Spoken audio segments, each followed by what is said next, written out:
1873, New England. The Bellamy estate stood shrouded in autumn fog, its silhouette looming like a dark sentinel over the countryside. Windows blackened with age reflected nothing but the pallid light of a dying sun, while the wrought iron gates creaked under the weight of rust and time. Within these walls, the three Bellamy sisters, Clara, Edith, and Lillian, played under the watchful eyes of portraits that seemed to follow their every movement. By nightfall, however, one sister had vanished without a trace. Some claimed they heard her laughter echoing through empty hallways, soft and mocking, while others insisted her eyes had lingered on them, even when she was no longer present. Generations of journals, letters, and parish records painted a family history riddled with misfortune, sudden deaths, unexplained illnesses, and whispers of a curse that seemed to cling to the bloodline like shadowy vines. Was it malevolent spirits preying on innocence or a tragic consequence of human cruelty amplified by fear and superstition? Perhaps it was both, or perhaps neither. The estate itself felt alive with memory and dread. Every creaking floorboard, every flicker of candlelight, seemed to echo past tragedies, turning the mundane into a stage for the uncanny. Servants whispered of rooms that were inexplicably cold, doors that slammed without wind, and fleeting glimpses of shadowed figures gliding silently across corridors. Scholars analyzing the family archives note an eerie pattern. Calamity seemed to strike during moments of happiness or celebration, as if the bloodline were punished for daring to seek joy. Psychologists suggest that fear, grief, and inherited trauma can distort memory and perception, yet the repeated and consistent reports across decades hint at something beyond mere imagination. Outside the estate, the village of Ashford carried its own stories of the Bellamys. Children avoided the estate's overgrown gardens, and townsfolk spoke in hushed tones of a family shadow that trailed the sisters wherever they went. Legends intertwined with documented events: the death of a servant in 1821, the unexplained illness of Clara's mother, and the mysterious fire that destroyed a wing of the estate without leaving evidence of arson.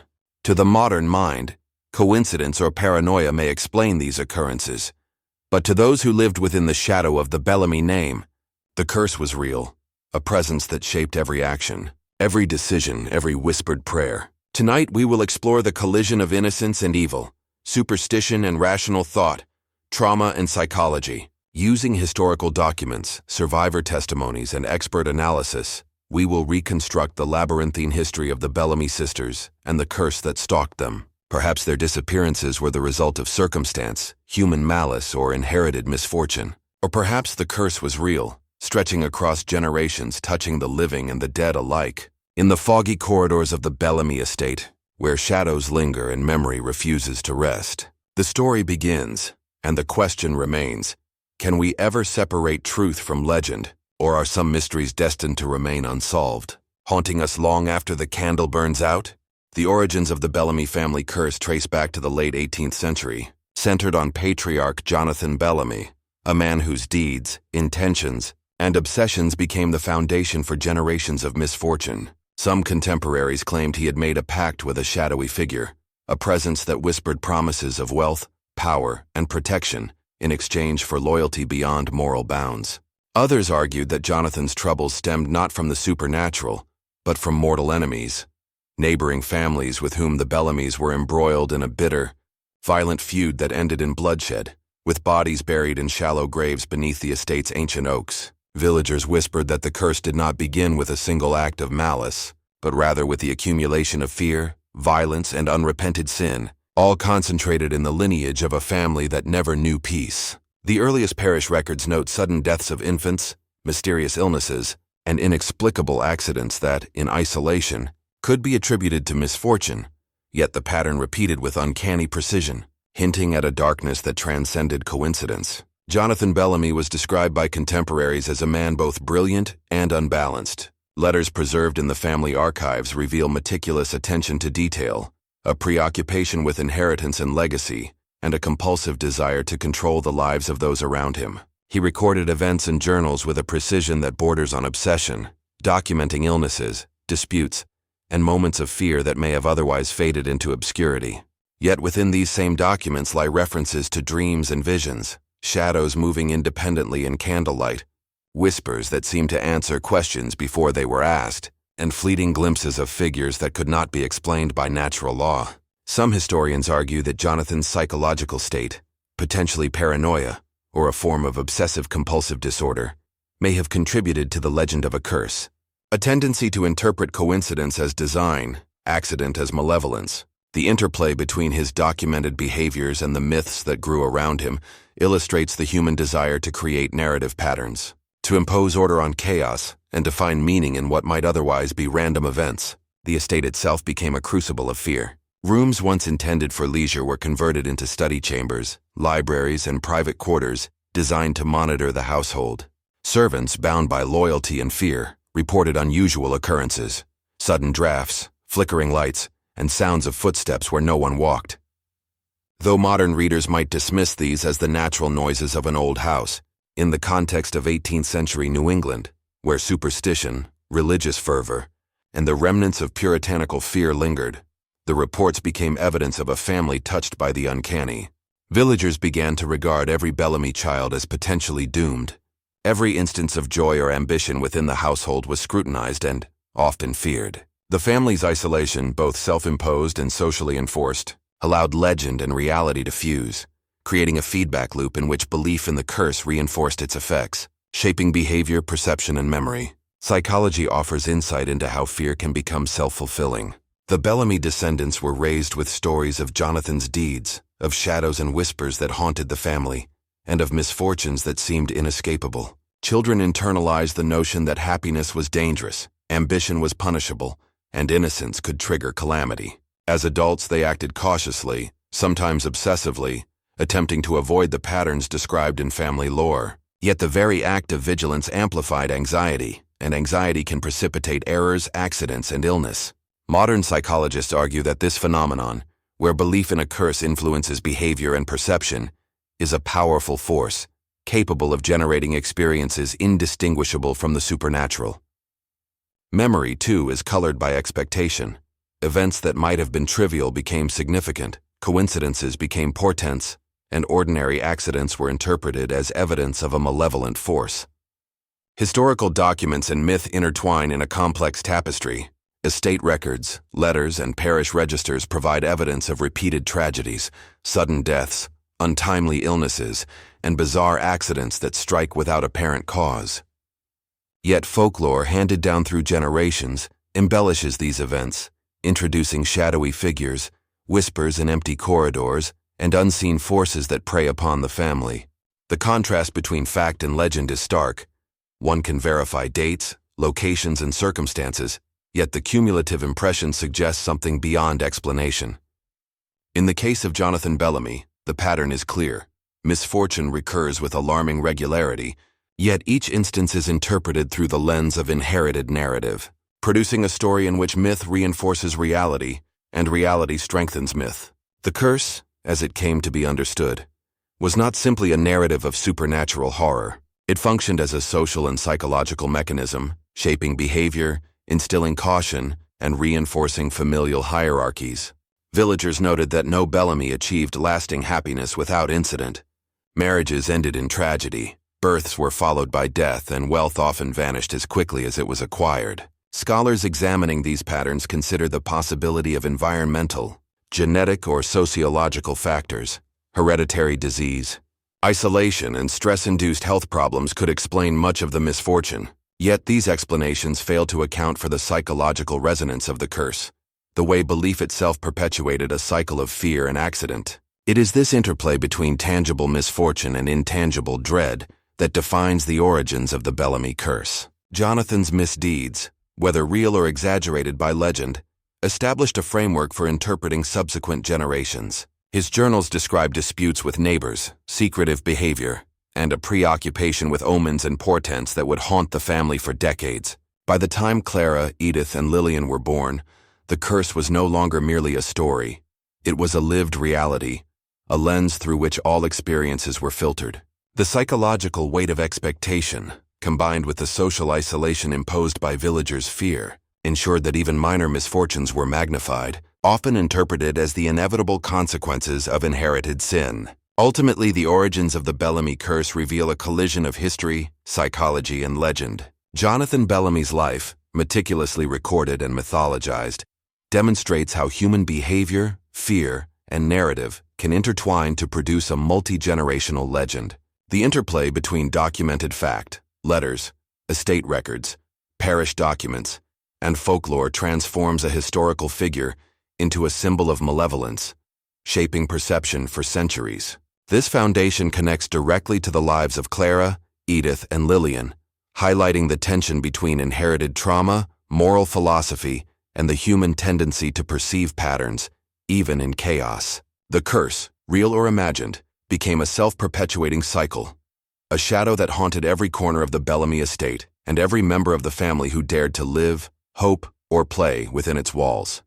Long before Clara, Edith, and Lillian Bellamy became the focal point of whispered legends, the family line had already been marked by inexplicable tragedies. The early generations of the Bellamy household were punctuated by sudden deaths, mysterious illnesses, and accidents that defied rational explanation. Parish registers and family diaries record infants who never survived beyond their first month, young children taken by fever, and teenagers who disappeared from the estate under circumstances never fully documented. Each death, each misfortune was catalogued meticulously, a stark testament to the Bellamy obsession with recording history, but also a haunting record that suggested patterns no reasonable observer could ignore. Neighbors and townsfolk observed these events with a mixture of curiosity and fear, noting the apparent regularity of misfortune and whispering that the family was cursed. Their accounts provide a chilling glimpse into how human perception can intertwine with legend, creating a narrative in which coincidence and calamity merge into a seemingly supernatural pattern. Eyewitness testimonies contribute to the eerie aura surrounding these early victims. Servants of the estate described corridors where shadows moved independently of the people who walked within them. They reported hearing voices in empty rooms, whispers that seemed to respond to questions unspoken, and the persistent sensation of being watched by unseen eyes. These descriptions, though anecdotal, carry a psychological weight. They suggest that the family and their staff were living in an environment in which fear was constantly reinforced. The constant expectation of danger, whether real or imagined, may have primed the Bellamys to interpret ordinary occurrences as sinister. Doors that slammed in the wind became proof of malevolence, drafts became evidence of spectral presence, and the ordinary creak of floorboards became a harbinger of doom. The mind, shaped by chronic anxiety and an inherited awareness of tragedy, can turn ordinary events into extraordinary portents. And for the Bellamys, every creak, whisper, and shadow seemed to confirm a dark premonition inherited alongside their family name. Some contemporaries attributed these tragedies to divine punishment for ancestral sins. Ministers, often consulted in moments of desperation, suggested that Jonathan Bellamy's actions had incurred God's wrath, a punishment that reached across generations. Misfortunes were interpreted as moral lessons. An infant lost to illness was a reminder of sin's consequences. A fire in the estate was a symbol of spiritual reckoning, and each untimely death was seen as part of a larger cosmic pattern. The moral framework of the period, steeped in religious interpretation, reinforced the belief in supernatural causation. At the same time, skepticism existed even in this era, particularly among more rational-minded villagers and family associates. They proposed explanations grounded in human error, negligence, or deliberate action. Accidents, poisoning, and subtle acts of malice were considered plausible causes. Yet even these rational explanations were inseparable from the weight of legend, creating a tension between reason and superstition that would haunt the Bellamys for generations. The family's internal documentation presents its own unsettling narrative. Diaries and letters reveal that Jonathan Bellamy's descendants grew up in a climate of constant caution. Children were taught to fear not only the physical dangers of the world, but also the intangible threats implied by the family curse. Family gatherings, which should have been moments of joy and celebration, were shadowed by anxiety. Servants observed that children sometimes refrained from playing or laughing, as if anticipating punishment. These behaviors were not merely eccentric. They were the product of centuries of inherited trauma, a psychological weight that shaped perception and response. Scholars of intergenerational trauma note that such conditions can predispose individuals to anxiety, paranoia, and even psychosomatic illness, producing real misfortune that is, in a sense, self-fulfilling. The curse, whether real or imagined, had become embedded in the very fabric of Bellamy life. Historical analysis of early victims also illuminates the interplay between communal perception and individual experience. Villagers, often isolated by their own fear of association with the family, constructed narratives that merged observation with conjecture. They recorded instances of shadowy figures in windows, lights flickering inexplicably, and sounds that could not be accounted for by natural phenomena. These accounts, though sometimes contradictory, converge on a central theme. The Bellamy household was a locus of uncanny events, a place where grief, trauma, and superstition merged into a living legend. The repetition of tragedy, coupled with the weight of anticipation, created an environment in which misfortune became inevitable, and perception reinforced itself through a cycle of fear and expectation. Forensic historians continue to debate the causes of these early deaths. Some argue that they were the result of negligence or deliberate action, citing poorly maintained facilities, exposure to contaminated water, and untreated disease. Others posit that hereditary illness compounded by stress and malnutrition could explain much of the pattern of death. Yet no theory fully accounts for the eerie consistencies observed across decades: the timing of deaths during moments of celebration, the clustering of misfortunes among specific family members, and the repeated association of tragedy with joy or ambition. The pattern defies simple rational explanation, leaving open the possibility that belief itself played a critical role. In essence, fear became an agent of fate, influencing behavior, health, and the interpretation of events in a way that sustained the legend of the curse. Psychological theories suggest that the fear of the curse influenced family behavior to such an extent that misfortune became, in some sense, inevitable. Children and adults alike acted under the assumption that danger was imminent, shaping decisions that could provoke accidents, exacerbate illness, or create conflict. Memory, too, was affected. Events that might have been trivial were magnified. Coincidences were interpreted as evidence of design, and ordinary misadventures were recorded as signs of supernatural interference.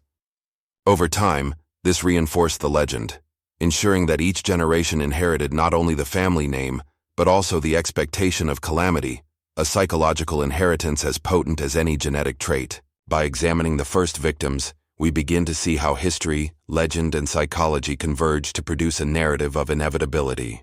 The Bellamy sisters were not born into an ordinary household. They were born into a lineage already defined by tragedy, shadowed by expectations of doom, and haunted by stories that blurred the line between reality and myth.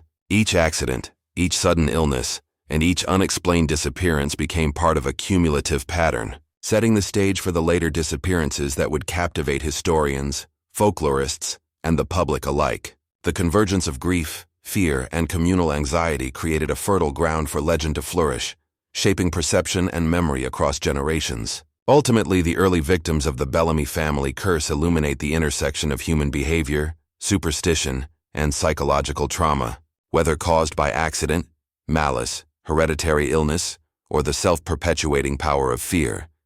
These tragedies established a foundation upon which the stories of Clara, Edith, and Lillian would be built.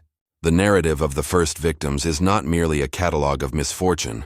It is a lens through which we understand how fear can shape reality, how perception can transform coincidence into destiny, and how legend can emerge from the repeated patterns of human tragedy. In this way, the Bellamy curse begins not with Clara or Edith or Lillian, but long before in the shadows, whispers, and unseen hands that touch generations of the family, leaving behind a legacy that would challenge logic, morality, and the limits of belief. The Bellamy estate, with its darkened windows and rusted gates, has long been a stage where reason and fear collide, where science and superstition contend over the same truths, yet arrive at diametrically opposed conclusions. For centuries, every tragedy, disappearance, and unexplained illness within the family was initially interpreted through the lens of folklore. Whispers of curses, shadowy figures, and malevolent spirits became the default explanation. Yet as medical knowledge, forensic investigation, and historical scholarship developed, rational theories emerged to challenge these accounts, offering explanations grounded in evidence rather than legend. Disease, environmental hazards, accidents, and even human malice were proposed as causes for the cascade of misfortune that befell the Bellamy family. The tension between these two interpretive frameworks, rational investigation and entrenched superstition, reveals not only the difficulty of separating fact from myth, but also the psychological mechanisms that make legend so compelling, so persistent, and so hauntingly believable. Historical records, including letters, diaries, and estate documents, provide a substantial basis for scientific inquiry. Forensic historians have meticulously cataloged deaths, illnesses, and disappearances across generations, identifying patterns that suggest environmental and medical factors. Contaminated water, poorly ventilated living quarters, exposure to infectious disease, and nutritional deficiencies all emerge as plausible explanations for sudden illnesses that might have seemed supernatural to contemporaries. In some cases, poisoning, whether accidental or deliberate, cannot be ruled out, especially given the frequent conflicts and rivalries between the Bellamys and neighboring families. Legal documents and correspondence hint at disputes that sometimes escalated to violence, adding a human, rather than spectral dimension, to the narrative of misfortune. When viewed through this lens, many of the Bellamy tragedies acquire a certain rationality. What once seemed inexplicable can be reframed as the predictable outcome of environmental neglect, social conflict, or hereditary vulnerability. Yet superstition, deeply embedded in the culture surrounding the Bellamy estate, resisted rational explanation. Astrological charts, religious omens, and whispered tales of shadowy figures persisted alongside scientific inquiry, influencing the perceptions of both witnesses and family members. Astrology, widely regarded in the 18th and 19th centuries as a legitimate means of interpreting human fate, played a significant role in shaping belief. Bellamy children were sometimes observed consulting charts to determine the safest times to act, while parents and guardians recorded events in relation to celestial alignments, seeking patterns in the movement of planets and stars. Religious leaders interpreted calamities as punishment or divine warning, reinforcing the perception that misfortune was not random, but the inevitable result of moral transgression or cosmic imbalance. Even as medicine advanced, these cultural narratives exerted a powerful gravitational pull, coloring the interpretation of events and embedding superstition into the very framework through which the family experienced reality. Psychology provides further insight into the persistence of superstition, despite available scientific explanations. Human cognition is wired to detect patterns even where none exist, and fear amplifies this tendency. In the context of the Bellamy estate, anxiety and expectation acted as catalysts for misinterpretation. A floorboard creaking, a candle flickering, or a sudden draft could be perceived as confirmation of the family curse. Modern psychological research demonstrates how trauma, grief, and suggestion can produce experiences indistinguishable from supernatural phenomena. Individuals raised with the belief that danger is omnipresent are more likely to perceive threatening stimuli in ambiguous situations, a phenomenon known as hypervigilance. Memories, too, are reconstructed in ways that emphasize fear and malevolence, reinforcing the narrative of curse and calamity. This interplay between perception and expectation demonstrates that superstition is not merely irrational. It is a cognitive and emotional response to a history of repeated misfortune, amplified by cultural reinforcement and familial storytelling. Contrasts between reason and belief are also apparent in the responses of observers and scholars. While rationalists seek to uncover evidence of disease, environmental hazard, or human interference, folklorists, cultural anthropologists, and local historians emphasize the persistence of narrative, legend, and communal interpretation. Shadowy figures reported in hallways, voices heard in empty rooms, and unexplained phenomena are, in scientific terms, likely products of suggestion, auditory pareidolia, or optical illusion. Yet these explanations often fail to diminish the experiential reality of witnesses, who report events with conviction and vivid detail. Interviews with modern descendants reveal a tension between skepticism and belief. Some reject the idea of the supernatural entirely, while others accept that whatever afflicted the Bellamys may have transcended rational explanation. The coexistence of these perspectives illustrates a central paradox.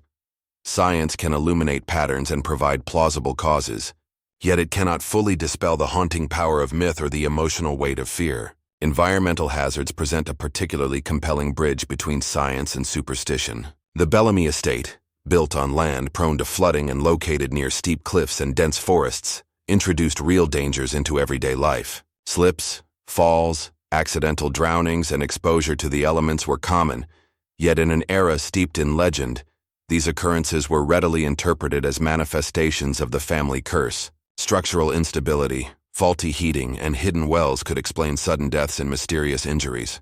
Yet the interpretation of these events was inseparable from narrative context. To contemporaries, accidents did not happen in isolation. They were signs, omens, and confirmations of the malevolent pattern long associated with the family. In this sense, superstition shaped perception, and perception in turn created the evidence of supernatural causation.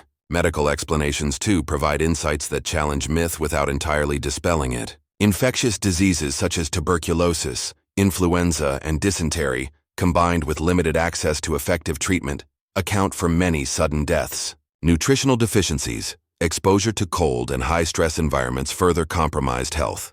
Genetic conditions, including predispositions to cardiac or neurological disorders, may have amplified the apparent randomness of illness and mortality. Yet while these factors are compelling, they coexist uneasily with eyewitness accounts of strange phenomena. The dissonance between empirical evidence and personal testimony underscores the difficulty of reconciling science with human experience, and it explains why legends persist even in the presence of rational analysis. The ethical implications of interpreting history through science versus superstition are profound.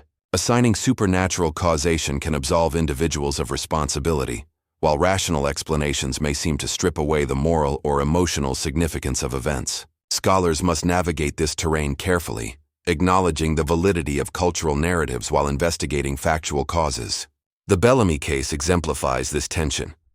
Tragedies attributed to curses may have roots in environmental, medical, or social factors, yet the narrative of malevolent influence continues to shape collective memory. Understanding this interplay enhances comprehension of both historical events and contemporary human behavior, revealing the ways in which fear, expectation, and cultural framework shape perception and memory. Ultimately, examining science versus superstition in the Bellamy story illuminates the enduring tension between rationality and belief. Forensic analysis, medical investigation, and historical scholarship offer plausible explanations for the cascade of misfortune, yet the persistent shadow of legend ensures that definitive answers remain elusive.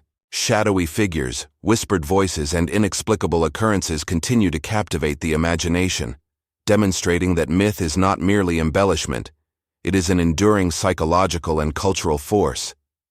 The Bellamy estate serves as a case study in the power of perception, the persistence of fear, and the human need for narrative closure. By confronting both empirical evidence and folkloric interpretation, we gain insight into the complexities of history, psychology, and cultural memory, while simultaneously acknowledging that some mysteries, no matter how rigorously examined, may never be resolved. In the collision of science and superstition, the story of the Bellamy family remains a haunting testament to the limits of human understanding, leaving us to wonder how much of what we perceive as reality is shaped by belief, and how much of legend is born from the enduring power of fear.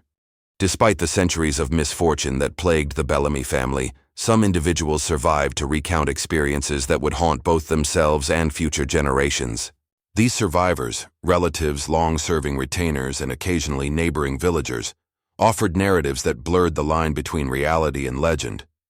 Their testimonies, often recorded decades after the events, describe fleeting glimpses of shadowed figures slipping through corridors, whispers echoing in empty rooms, and the pervasive sensation of being watched even when alone. The passages of diaries and letters reveal recurring motifs: fear, isolation, and an ever-present awareness of unseen observers. These patterns suggest that the Bellamy estate itself, with its darkened halls, sprawling rooms, and oppressive atmosphere, acted as a psychological crucible, amplifying the perception of danger and the sense of a malevolent presence. Yet even as scholars attempt to analyze these accounts, the reliability of memory, particularly when filtered through trauma and grief, complicates the task.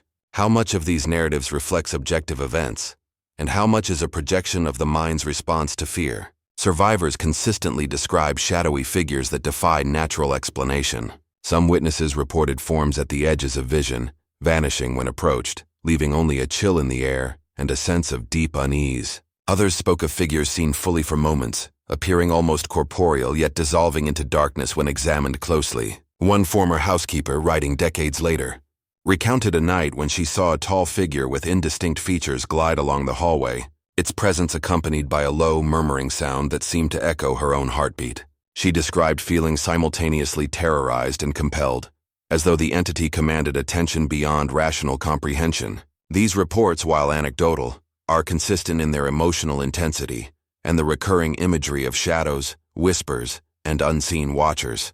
They reveal not only a potential supernatural dimension to the Bellamy story, but also the profound psychological impact of living in an environment steeped in fear and legend. The temporal distance between events and their recording adds layers of complexity. Many survivor accounts were documented years or even decades after the incidents described, often filtered through layers of rumor, grief, and cultural reinforcement. Memory, as modern psychology demonstrates, is malleable, susceptible to reconstruction in ways that emphasize fear, trauma, and narrative coherence. In the Bellamy context, where young witnesses were often raised with stories of curses and misfortune, recollections of events could be influenced by expectation, suggestion, and the desire to make sense of tragedy. Yet despite these distortions, the repeated emergence of consistent motifs across multiple accounts, shadowed figures, disembodied whispers, feelings of being watched, suggests an underlying reality to these experiences, whether literal or psychological, that transcends individual bias. These patterns compel us to consider how human perception interacts with environmental cues, emotional state, and inherited belief to produce experiences that feel profoundly real, even when objective verification remains elusive. Psychological analysis provides insight into the dynamics at play in these survivor accounts. Many witnesses likely experienced post-traumatic stress, heightened vigilance, and anxiety resulting from repeated exposure to misfortune and familial expectation. Hypervigilance, a state of chronic alertness to potential threats, can create perceptual distortions. Shadows may be perceived as figures. Noises may be interpreted as speech, and ordinary atmospheric changes may seem imbued with intention. Grief, too, can amplify sensitivity to ambiguity, creating heightened awareness of absence, silence, and loss. Survivors of the Bellamy estate describe being acutely aware of emptiness, the rooms, halls, and courtyards seeming charged with an almost animate presence. Modern cognitive science demonstrates that the mind often seeks patterns and agency in ambiguous stimuli, a phenomenon that, in the context of prolonged stress, can produce experiences indistinguishable from supernatural intervention. Whether these experiences are interpreted as genuine encounters with malevolent forces or as manifestations of trauma, they illustrate the profound influence of psychology on perception and memory. Ethical questions arise when weighing survivor testimony against historical and material evidence. How much credence should historians, folklorists, and psychologists give to accounts shaped by grief, fear, and cultural narrative? Some argue that testimony alone is insufficient to establish fact, particularly when memories may have been distorted over decades. Others contend that dismissing these narratives ignores a vital dimension of human experience, the subjective reality of those who lived through events. Survivor accounts capture not only observable phenomena, but also emotional truth, the terror, helplessness, and existential uncertainty experienced within the Bellamy estate. Even if the shadows were psychological constructs, they remain real in their consequences, influencing behavior, relationships, and the family's enduring sense of vulnerability. By acknowledging the legitimacy of lived experience, we gain insight into the interplay of fear, expectation, and cultural conditioning that perpetuated the legend of the Bellamy curse. Patterns of survivor testimony reveal recurring themes that deepen the narrative of malevolence. Witnesses often describe rooms where air seemed unnaturally cold, hallways where shadows congregated, and moments when sounds appeared to respond directly to thoughts. One cousin of the Bellamy sisters recalled hearing whispers in the nursery, a soft conversation in a language he did not understand, yet the intonation conveyed warning and reproach. A long-serving gardener reported seeing fleeting forms in the estate's overgrown corridors, accompanied by a sensation of presence pressing against his back, despite the absence of anyone nearby. These motifs, cold whispers, unidentifiable figures, pervade accounts across decades, suggesting a persistent perception of agency within the estate. Whether this agency was supernatural or psychological, the experience shaped behavior. Doors were double-locked, windows were shuttered, and family members avoided areas associated with apparitions. The estate itself became a crucible for fear, a locus where anticipation of danger produced encounters that felt undeniably real. Neighboring villagers occasionally provided corroborating observations. While outsiders lacked the intimate knowledge of estate inhabitants, some reported unusual activity at night, lights moving behind curtains with no apparent occupant, faint sounds of footsteps in empty courtyards, or fleeting glimpses of figures crossing windows. These reports, often framed with skepticism or disbelief, nonetheless reinforce the consistency of experience associated with the Bellamy household. The combination of internal and external observations creates a layered narrative. Individual perception, familial expectation, and communal awareness converge, creating a feedback loop in which fear generates phenomena. Phenomena reinforce fear, and legend solidifies into perceived reality. The survivors' accounts are thus both evidence and testament, bridging the gap between lived experience and cultural memory. The intersection of culture and psychology is further evident in how survivor accounts were preserved and transmitted. Journals, letters, and oral testimonies often emphasize the moral or cautionary dimensions of the experiences. Shadows and whispers are framed not only as terrifying but as indicators of moral transgression, of the persistence of familial guilt, or of the consequences of inherited sin. In this sense, the narrative of the curse is reinforced and perpetuated. Experiences are interpreted through the lens of legend. Legend informs perception, and perception generates further experience. The cycle ensures the endurance of fear across generations, shaping the consciousness of new Bellamy descendants long before they encountered tragedy firsthand. Ultimately, the survivors' accounts illuminate the profound tension between perception and reality.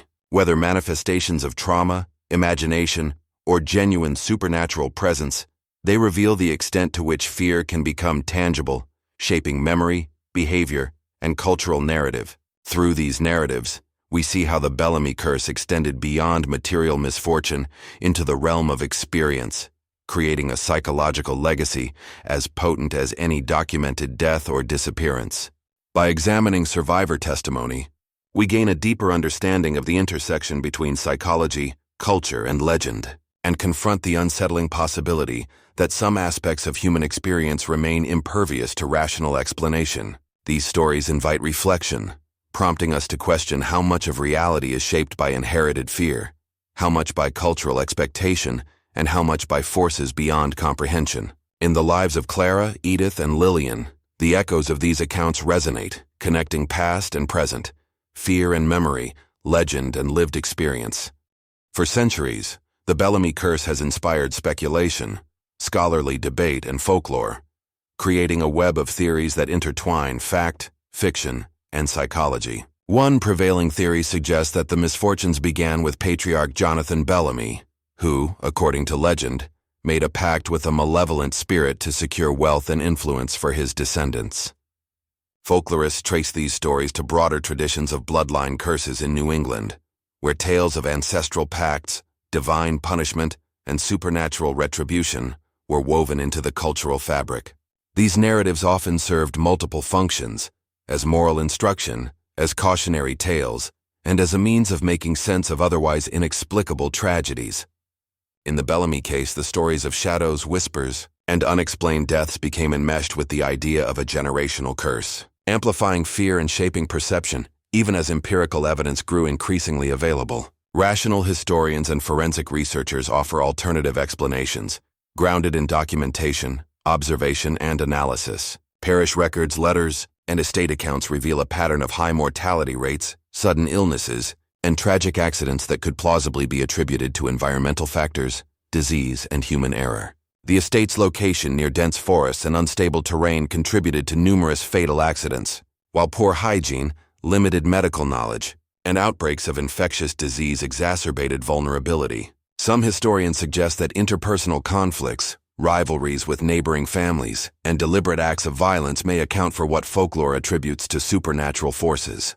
These interpretations emphasize human agency and environmental risk, contrasting sharply with narratives that locate the source of tragedy in ethereal or malevolent entities. Yet despite the compelling rational explanations, the psychological and emotional power of legend persists, shaping memory, expectation, and cultural consciousness. Psychologists examining the Bellamy saga emphasize the human need for narrative closure and pattern recognition. When confronted with repeated misfortune, individuals and communities are compelled to identify causes, even when events appear random or chaotic. This cognitive drive can produce theories that are internally consistent but externally unverifiable, giving rise to narratives of curses, malevolent spirits, and ancestral guilt. In the Bellamy case, the repetition of tragedy across generations may have created a self-reinforcing feedback loop. Belief in the curse heightened vigilance, anxiety, and interpretive bias, which in turn made encounters with misfortune more salient, emotionally charged, and memorable. Survivors' testimonies, filtered through this lens, reinforce the perception of a curse, lending credibility to legend even in the presence of rational explanations. Thus, psychology bridges fact and folklore, revealing how human cognition can generate and sustain myths that endure for centuries. Some theories situate the Bellamy curse within moral and philosophical frameworks. Stories of divine punishment, ancestral sin, and moral transgression suggest that misfortune is not random, but morally contingent, reflecting the consequences of actions taken generations before. According to this perspective, the Bellamy sisters' tragedies were not simply accidents or environmental coincidences, but expressions of a cosmic justice system, in which inherited guilt, ambition, or hubris invited retribution.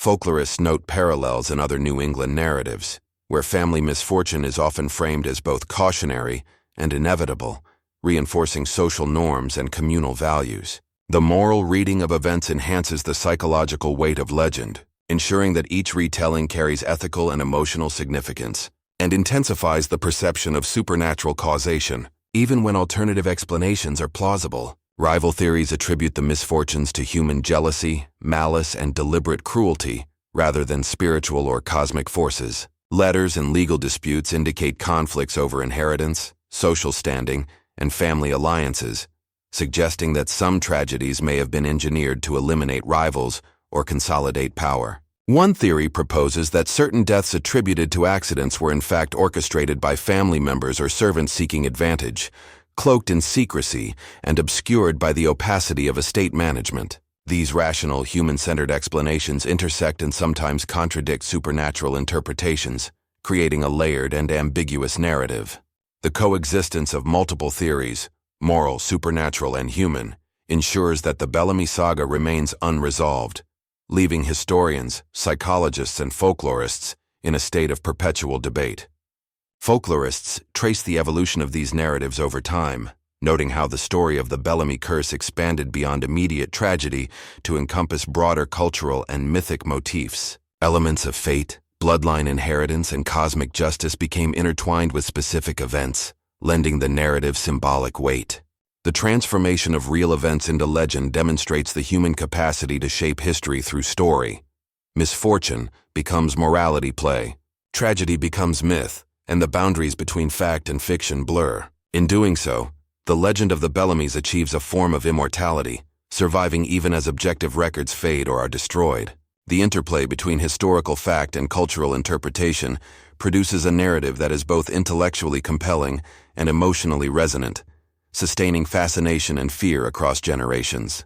Psychological perspectives further illuminate why the curse endures. Human beings are pattern-seeking creatures, inclined to find agency in randomness and to assign intentionality to events that defy immediate explanation.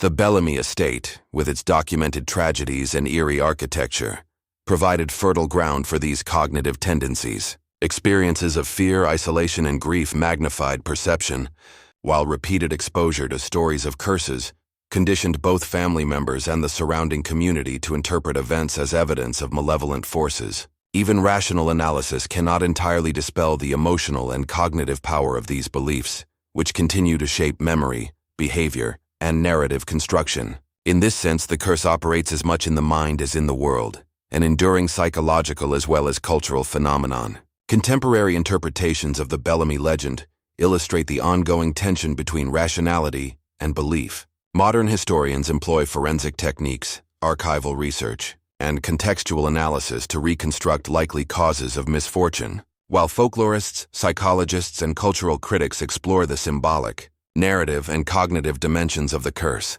Some conclude that the Bellamy tragedies are best understood as products of intergenerational trauma, environmental hazards, and human error, magnified by expectation and legend. Others insist that the consistent motifs of shadowed figures, whispers, and unexplained phenomena indicate an enduring malevolent force beyond rational explanation. The coexistence of these interpretations sustains ambiguity, keeping the story alive in both scholarly and popular imagination. Ultimately, the Bellamy theories and myths demonstrate the intricate interplay of fact, legend, and psychology. They reveal how historical events are transformed by cultural interpretation, how fear and expectation shape perception, and how human beings construct meaning in the face of repeated tragedy. By juxtaposing rational hypotheses with chilling legends, this section underscores the enduring fascination of the Bellamy sisters' story. It is a narrative where truth is contested, explanation is provisional, and mystery persists. Some argue the curse is symbolic, reflecting the psychological inheritance of trauma. Others claim it is real, a force punishing joy, ambition, or innocence. In the unresolved tension between these perspectives, the story of the Bellamys continues to haunt, challenge, and captivate, reminding us that some mysteries, no matter how deeply investigated, remain beyond reach. Theories intersect, overlap, and contradict, leaving ambiguity at the center, a testament to the enduring power of narrative, perception, and fear, and a reminder that legend often holds sway even when reason asserts itself. Even centuries later, the fate of the Bellamy sisters remains shrouded in uncertainty, a riddle entwined with shadows, whispers, and the lingering weight of unspoken horrors. The Bellamy estate, once a site of laughter, ambition, and domestic routine, stands silent beneath creeping fog and ivy-choked walls, a monument to absence and anticipation. Each room seems imbued with memory, the echoes of footsteps, the faint sigh of curtains stirred by an invisible hand, and the ungraspable sense that someone, or something, watches constantly. Historians sift through parish records, letters, and journals, reconstructing events with painstaking care, while folklorists and psychologists explore the cognitive and cultural dimensions of inherited fear. Yet all converge on one uncomfortable truth: no explanation fully satisfies. Was the sisters' demise the result of human cruelty, calculated and concealed by those closest to them? Or did a malevolent force, supernatural or symbolic, reach across generations to punish joy, ambition, or innocence? Perhaps the reality lies somewhere between, a convergence of human malice, environmental hazards, and psychological imprints so profound it becomes indistinguishable from the supernatural. The story challenges fundamental dualities: innocence versus evil, reason versus superstition, human agency versus fate, psychology versus morality. Each angle illuminates a fragment of truth while simultaneously obscuring the whole, creating an intricate web in which every explanation begets more questions than answers. Modern analysis suggests that fear itself is both cause and consequence, shaping perception, memory, and behavior across generations. Survivors' accounts, filtered through grief and time, reveal a world in which shadows feel tangible, whispers seem intentional, and absence carries weight. Folklore magnifies these phenomena, embedding them within the moral imagination of New England and ensuring that the story's resonance transcends the material world. The estate's architecture, its corridors and hidden chambers, appears almost designed to amplify perception, turning ordinary creaks, drafts, and flickers of light into signs of a persistent, inscrutable presence. Some scholars argue the curse persists in the psychological fabric of the family, a legacy of trauma and expectation that reaches beyond physical reality. Others insist on a literal interpretation, that a malevolent force continues to influence lives, a dark echo of choices made centuries ago. Community memory, oral tradition, and popular imagination have all preserved and intensified the narrative, ensuring that the Bellamy story evolves even as the estate itself decays. Perhaps the truth lies hidden, waiting for someone brave or foolish enough to uncover it, or perhaps it was never meant to be fully understood. In the silence of the Bellamy estate, the unanswered question endures. Who or what claimed the lives of Clara, Edith, and Lillian? Shadows linger, whispers persist, and the cultural memory of fear and wonder continues to haunt all who confront the story. The estate gives no answers, only reminders that some mysteries are timeless. Its corridors are filled not with resolution but with tension, leaving visitors and readers alike suspended in uncertainty, pondering the boundary between reality and legend. The Bellamy sisters' story remains unfinished, a dark narrative whose conclusion may never arrive, ensuring that fascination, terror, and speculation endure across generations.